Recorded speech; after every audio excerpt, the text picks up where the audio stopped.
Hello and welcome to another episode of the News You Missed, the video game news show that recaps what happened in video game news this week that's pretty notable and you may have missed. We're going to be talking about a lot of Nintendo stories, some Metroid Dread, some silly Sony stories, and a very few Xbox stories. That all sounds good. Let's go ahead and jump right in after the title card.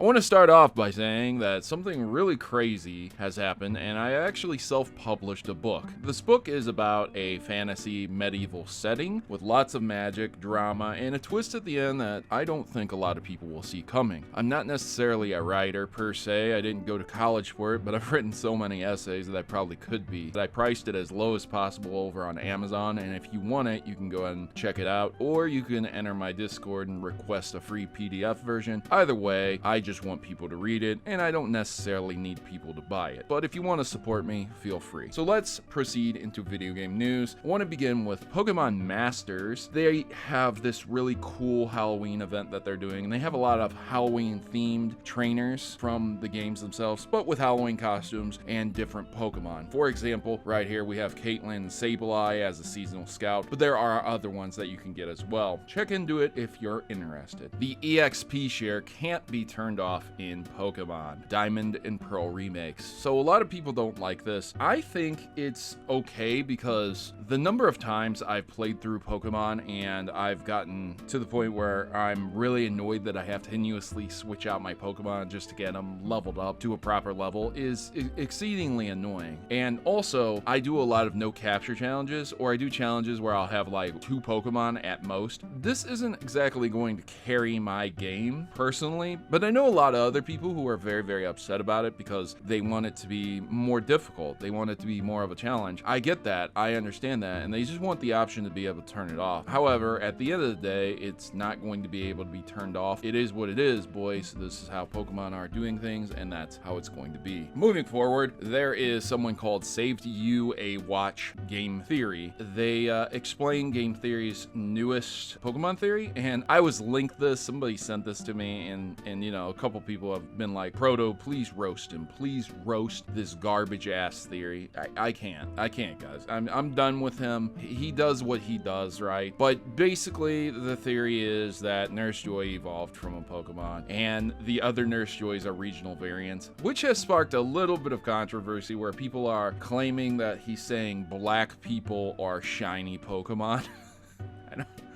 I'm like, oh man, I would not like to be that guy who said that shit. There you have it, Mr. Matt Pat with his amazing theories. The point is that if people evolved from Pokemon in the Pokemon world, which we know that they did, this is canon, this is confirmed, then you have to ask, who did Ash evolve from? Who did Ash's mom evolve from? Who did Professor Oak evolve from? And then who did Officer Jenny evolve from? I mean, it makes sense that Joy evolved from Chansey, but who did Officer Jenny evolve from? A Growlithe? I still think it's insanely funny that there is a Twitter account dedicated to just saving you a watch on this 15-minute video series. So there's people out there who dedicate their time to hacking consoles, and now there are people who have commandeered Switch's very fast Sega Saturn emulator. If you didn't know, the Sega Saturn is notoriously very difficult to emulate just due to the fact of the architecture of the system itself. It's not the easiest thing to emulate, and so when there's a very, very fast emulator put out there, you are able to take it, reverse engineer it, and make it into something that's much more usable. This is very good for the emulation and the community that backs up emulating, but at the same time, it's probably very bad for Sega and Nintendo because they would like you to pay for their online service and buy their games that they re-release instead of just emulating games that will likely never be released ever again. LEGO sadly rejects Zelda, Metroid, and Animal Crossing design finalists. There's not much to this, but this is some stuff that you could look at and you could see what would have looked like if LEGO had approved these designs for like some Nintendo things. We've already got like Lego Mario and things like that. We have already seen that, but have a look at that. I think it would be pretty cool, and I would love to see Lego variation games for the series like Mario, Metroid, and Zelda.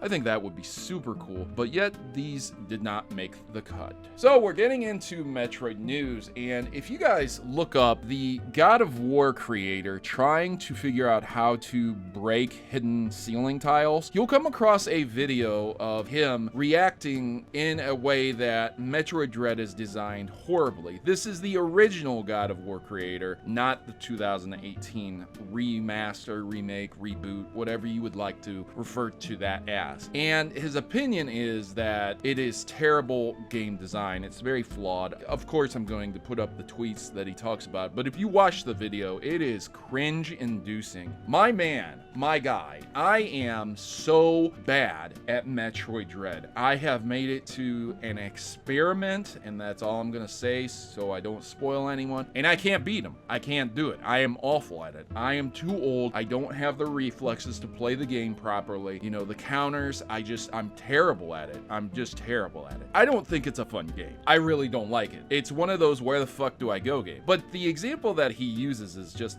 beyond awful. There's many other examples in the game where I could say, you know, look at this. Where the fuck am I supposed to go? You're supposed to go like all the way across the map, use an elevator and a teleporter to go somewhere that you should have known about like 3 different sections ago. But this guy just couldn't break ceiling tiles. It's terrible. It's ridiculous. So at the end of the day, some people out there can agree that Metroid Dread definitely isn't for them. Me, I'm just awful at it. Even though Metroid is one of my favorite series, it's just not fun to me because I'm so terrible at it. But many other people enjoy it, and good on them. We're going to continue the Metroid Dread news, and unfortunately, Metroid Dread actually has a problem with giving the creators credit, those who developed the game. So the company behind it, I believe it's Mercury Steam, they have some sort of policy in place to where if you didn't work on the game more than 25% of the time, I believe that's what I read. I could be wrong, you can feel free to correct me, but if you didn't work more than 25% of the game's development in some way, shape, or form, I don't know how they figure those hours out, you don't get your name in the credits, which is crazy. Even if you like just drew something, you know, even if you just designed one monster, you should still have your name in the credits. Like, that's wild. That's ridiculous, right?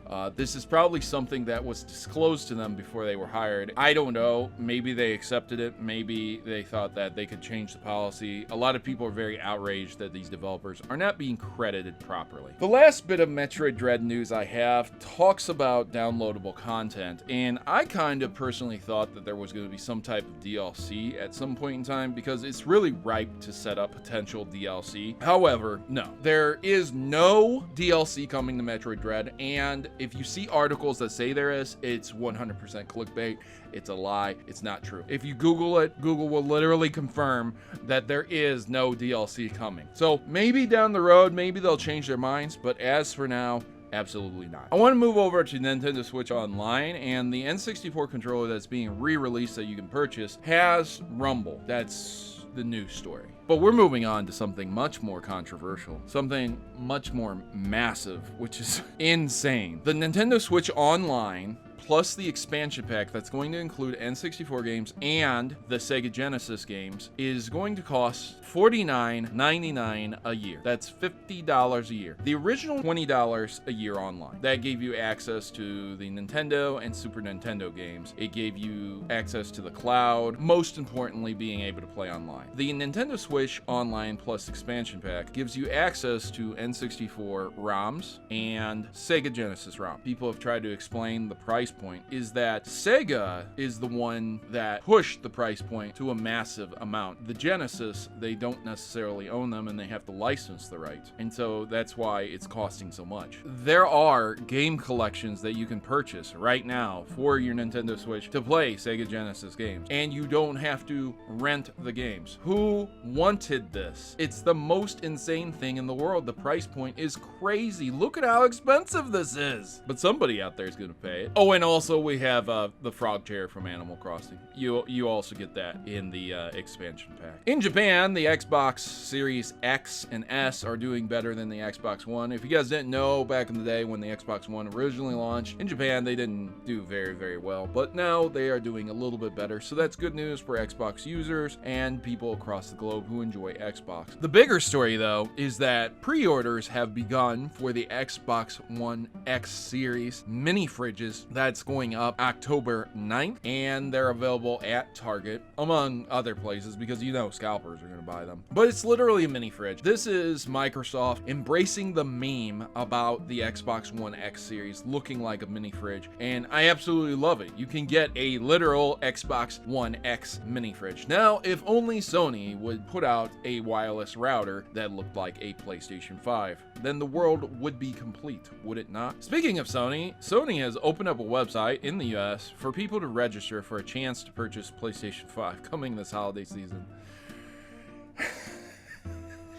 You can't be serious. For an opportunity to buy a PlayStation 5. I've seen stuff like this before. Like I said, I was there when the Wii launched and nobody could get it. There were places where you could sign up to buy one and get messaged when stock was in. I remember when the original Xbox 360 launched and there was chances to buy them. You would put your name on a card and they would put it in a barrel at the department store, and they would move the barrel around and pull out the card, and they would say, yeah, you have an opportunity to buy it. You don't win it. You have an opportunity to buy it. You're winning a chance to buy this. It's crazy. Ladies and gentlemen, PlayStation and Sony. It looks like Apple Music may be coming to the PlayStation 5. May, not a definite, but I mean, that'd be cool if it was. The people behind the go ahead and sue us aftermarket plates manufacturers, I believe it was Dbrand, they have been cease and desisted by Sony. Go ahead and sue us are getting sued, so they've taken down the plates. One of the things that I hate the most about people in life is if you're going to have the balls enough to do something and say something, then stick to your guns and don't be a coward running away with tail between your legs when confrontation finally happened. This news story I covered happened a long time ago. It's been a long time. These plates have been up for a very long time. And just now, as soon as Sony says, you really want us to sue you? They say, no, just kidding. We're just kidding. Please don't sue us.